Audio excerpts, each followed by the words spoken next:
This is called Bandido Elite. So this is a build off of the original Bandido, where we only use defensemen and centermen. Now we're adding in wingers and adding more teaching concepts. Starts the very same way. You can see at the picture that we put at the beginning, there's 3 breakouts, there's 3 different transitions, and there's increasing the amount of pressure put on the breakout. So we're starting from a D zone coverage breakout, so we can have the centerman or the defenseman, doesn't really matter here, but we're simulating a battle in the corner, and we can simulate it anywhere on this strong side, so that we have our weak side D on the strong side post.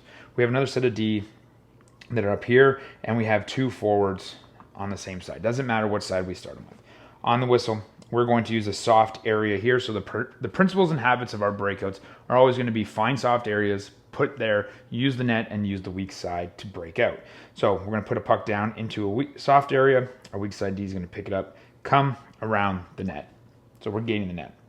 Now, this defenseman, big teaching point here is he is coming down to support his partner. He's got to think that there could be a long reverse here, so he's always being passive and not getting out and getting ahead. Our centerman is coming through the paint. So low and slow through the paint and staying behind the puck. When this D turns and brings his toe caps up ice, that is the cue for both of these men to now start going north. So now our defenseman, who's used the net and come out the weak side, has 2 pass options. He has his centerman, who's in the middle lane. He has his weak side D, who should be even with him. And we have middle lane exit options. So he gets to make a choice. He can use the centerman or he can use his D partner. Whoever takes this pass is going to take 2 strides, and then we're going to move it to these set of D that have come up and are now back and buying ice behind them. We move this puck to the set of D, and we are going to now go into transition.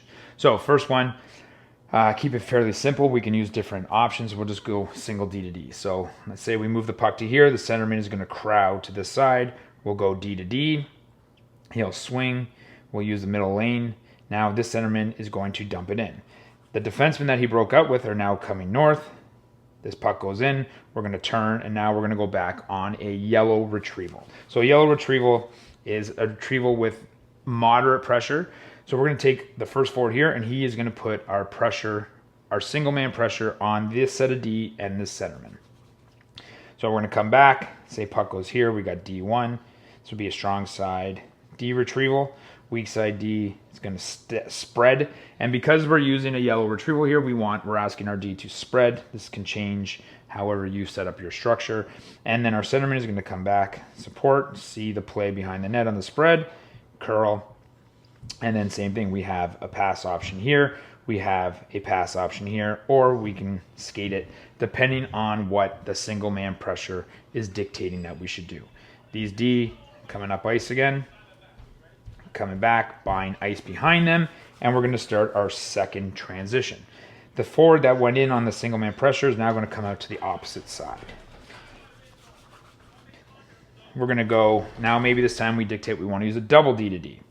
So on the double D to D, centerman, maybe we pass this guy, centerman's going to crowd, we go D to D, centerman's going to curl, we go swing underneath, little drop pass, centerman's going to continue. Now, whatever way we went, if we go on a double D to D, we're just going to have one of these guys now support through the middle, maybe a little quick pass, and now they're going to dump it in.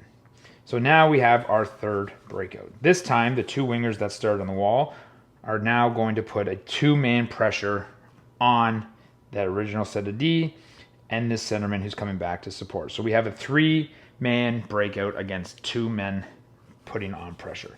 And same thing, they can use a stack, they can use a spread, whatever. They're going to read the pressure, and they're going to try and find a controlled breakout. So that will be our third breakout. This set of D is now coming up again. Once we break out, so let's say they put the puck in here, we send F1 here, D comes up, does a little reverse, centerman picks it up, uses the net, this D swings, we come up ice, however we want to do it against 2 men. Then we pass to this set of D again. So that's our third breakout. Now, the 3 forwards, the 2 forwards that put on pressure and the centerman that supported all the breakouts and all the transitions are going to do a 5-man transition here. So these D are going to come back.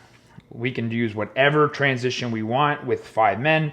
Our centerman come back. We can go strong side to weak side, support, swing, bump, maybe go weak side, however we want. But the third transition, we are looking to generate a chance off the rush. This is now going to become a 5v2. The 5 men that transition against the 2D that did the 3 breakout who have come up ice to defend the rush. Once they cross the blue line on a 3-on-2, we're looking to score off the rush. If we do not score off the rush, these D are now joining the play to make it the 5-on-2. Once they get inside the blue line, we're going to have a line of forwards that's on the bench now join and act as back checkers and get into D zone coverage. So now it becomes a 5v5. So a ton of teaching points, a ton of options.